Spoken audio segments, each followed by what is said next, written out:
Hi everybody, it's RPG Grandma and making some content. Woo! Okay. Um, the spin the wheel on the subjects that always seem to repeat on the internet. There's like a list. And of course we have safety tools. That's been one that's repeated many times. And currently people are discovering that safety tools have made their way into not one but multiple solo role-playing games. So first, we're just going to touch on that really quick. Of course, that's kind of silly when you stop and think about it. Then you're asked to think about, next thought is that popped in my head is, how did this even happen? I mean, how? And consensus at my work, because I asked in the break room what people thought, was that it was AI writing, which is a possibility. It could also be simply that at this point people are so conditioned to having to have that in all new role-playing games that they didn't really think it through and they just put it in. So it could be AI writing, or it could be, oh, well, I've got to do this, or people will freak out kind of thing. It's the modern way. But it wasn't well thought out, obviously. It's anybody who has that in there, it's not well thought out.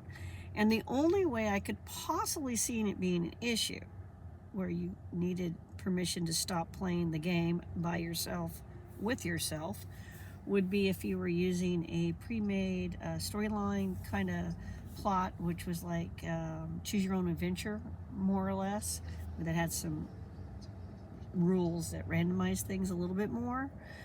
And was getting weird and creepy and terrible. Again, since you're by yourself, you would just stop. That would be like the natural thing to do. You wouldn't say, I did it all the way to the end and I'm traumatized for life. You just wouldn't.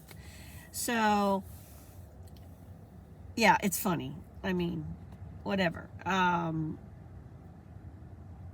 I solo game usually for the purpose of teaching myself a game and looking at new rules or refamiliarizing myself with a set of rules that maybe I've played in the past but haven't played much more.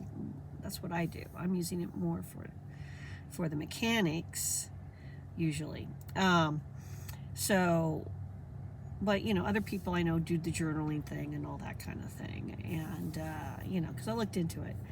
I was curious what people were doing with modern solo gaming versus what I understand it to be from the 70s, okay? So Granny got to get up to date, right? But that does bring up the safety tools debate in general. And generally, as we all know, the camps fall into, I love it, it's great. Everybody should use it, and these are the 101 reasons why. And if you don't, and you think it's dumb, then what a horrible person you are. Then there's the no, it's stupid, it's dumb, we don't need it camp, and the 101 reasons why it's stupid and dumb. And then there's the I could take it or leave it camp, when who cares? Do what you want. Now, I fall in more of the do what you want as a general rule of thumb with all role-playing games. Any game you're playing, really. Because it's your table. It's you. You know you best. You know your friends or the people that you play with, acquaintances, better than I do. And also, just what works for you.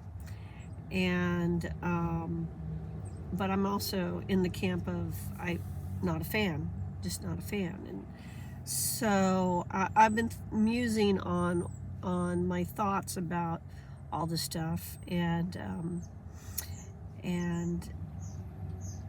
I might make a video in the future about what really needs to be happening in a role-playing game when it comes down to I guess the mechanics of social interaction. not the mechanics of the math or the game rules or an X card or not having an X card, but the actual mechanics of the social interaction that needs to be happening within a group of people.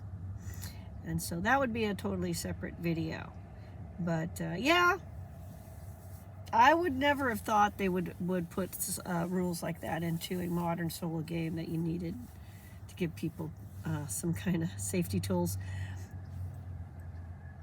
X card yourself, I guess. I mean, I don't know. It's just all very bizarre to me, and I will always state that the safety tool thing is bizarre to me because we didn't need it as children. And think about it.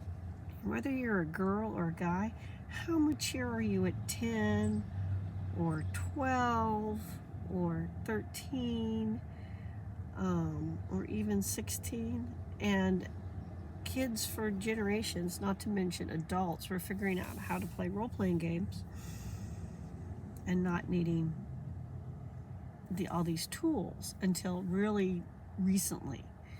And so I think it's more of a comment on certain things invading the psyche of Americans.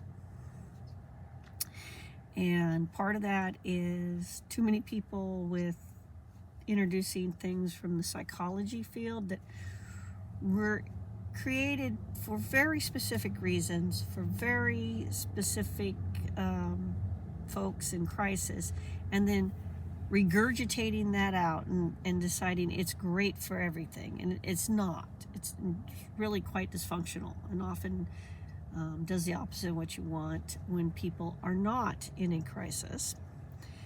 And then also the invasion of things from the BDSM community with all their kinks and fetishes and stuff that requires stuff like that, and importing that in to normalize it in things like games. And that's really what's going on here because you're no one's tying you up, no one's torturing you, there's nothing physically harmful happening to you, and you should have the psychological maturity to be able to play a game at least as well as an 8-year-old or a 10-year-old.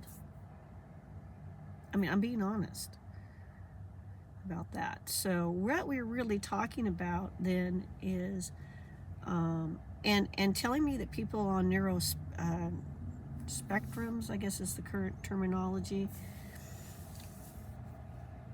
that's not a new thing. That's always been. Yet the kids who were on the spectrum back in the 70s and the 80s were doing fine. So why aren't the adults now, who are young adults, don't have the coping skills or the socialization skills or communication skills to communicate properly in a game, social game? That's more of the issue. Why the bad behaviors, all that kind of stuff. And how do you deal with it without introducing stuff that isn't actually necessary? So that's more of like maybe I should talk about, and where the responsibility of the individual players are and the game masters in these situations, I think would be far more helpful to players, regardless whether you think the X card's great or not, and game masters, regardless of whether you think the X card is great or not. Not saying don't use it. I'm just saying you need a better toolbox, and you've not been developing the right set of tools. You're using these other things that they're not necessarily the right tools. That's my opinion. So those are my thoughts on that. And yeah, it is kind of funny. I have to admit, I was like, wow, I didn't know. And then people told me there was more than one game doing that. And I was like, oh my gosh, no way. So everybody have a great day as we spin the wheel on the list of things that always seem to pop up on the internet. Anyway, bye.